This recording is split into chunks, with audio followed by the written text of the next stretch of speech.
पटना से चला था दवाइया। हम तो बस दो लाइन बात है, जितना आप लोगों का दिल बड़ा है उससे दो गुना भैया का दिल बड़ा है। बस दो लाइन नहीं कहेंगे, भैया को ऐसे ही आप लोग प्यार देते रहिए कि भैया हमेशा शिखर पर पहुंचते रहे। और आप लोग गाना जिसको हम गाना का आप लोग प्यार दिए हैं, भैया बोल भी दिए, इससे बड़ी कलाकार के लिए क्या बात है। इसीलिए बोला भैया का दिल बहुत बड़ा है।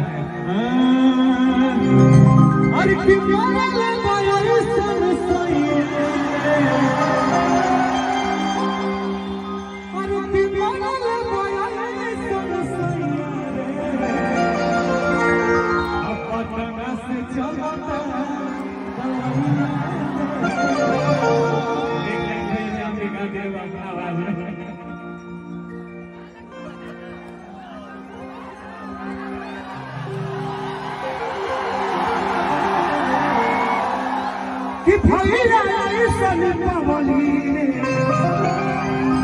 कि भैया ऐसन पवली रंजित बबुआ तू वही लगा जहुली रे, कि मरल ऐसन रती कि मरल ऐसन सैया पटना से चलता दवाइया, पटना से चलता दवाइया।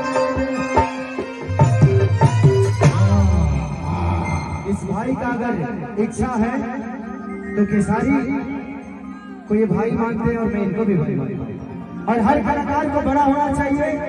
आप लोगों ने जिस तरह केसारी को इतना प्यार आशीर्वाद दिया, मैं चाहूंगा कि इस बच्चे को भी उतना ही प्यार दीजिए ताकि आने वाला भविष्य और आपका मनोरंजन कराने का मसीहा बन जाए।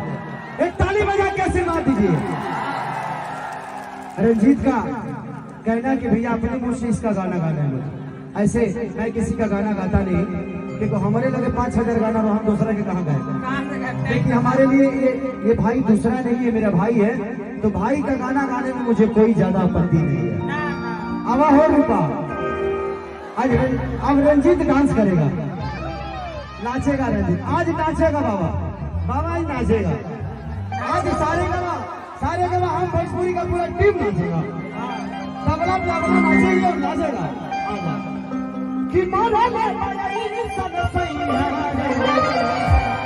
कि मरल सब सैया से चलता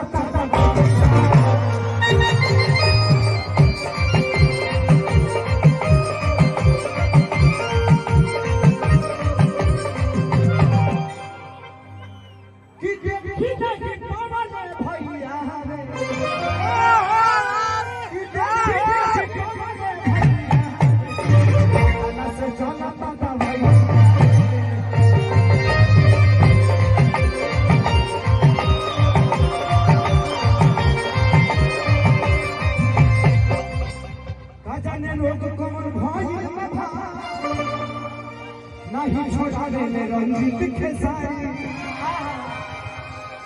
कि कल नहीं हो लागत भौजी के रोग कि छोड़ा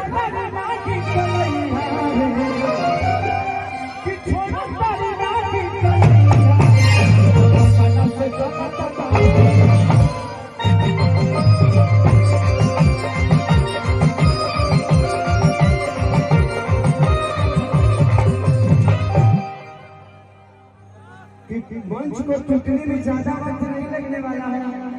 आप लोग वहां बैठिए, बद्री बाबा आप लोग उधर सब लोग यहाँ पे बैठे, अपने टीम के जो लोग